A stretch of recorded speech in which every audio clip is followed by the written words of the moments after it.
Hello అందరికీ ఈరోజు stuffed బెండి fry prepare చేశాను. రసంలోకి సాంబార్లోకి చాలా బాగుంటుంది. ఎలా చేశానో చూసేయండి.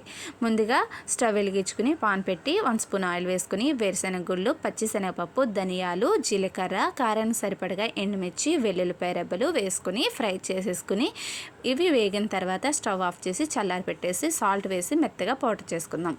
ఈ లోపల బెండకాయలను అటు ఇటు కట్ చేసేసి మధ్యలోకి ఇలా కట్ చేసి రెడీ పెట్టుకుందాం. చల్లారిన తర్వాత పౌడర్ చేసేసాను. సాల్ట్ వేసేసి పౌడర్ రెడీ అయిపోయింది. ఇప్పుడు కట్ చేసుకున్న బెండకాయల్లో ఇలా స్టఫ్ పెట్టేసుకుని బెండకాయలు అన్నిటిని రెడీ పెట్టేసుకుందాం.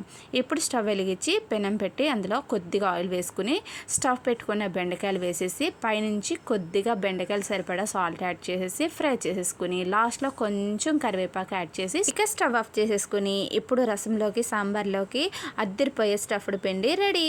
ఈ వీడియో మీకు నచ్చినట్లయితే ఒక లైక్ కొట్టేయండి.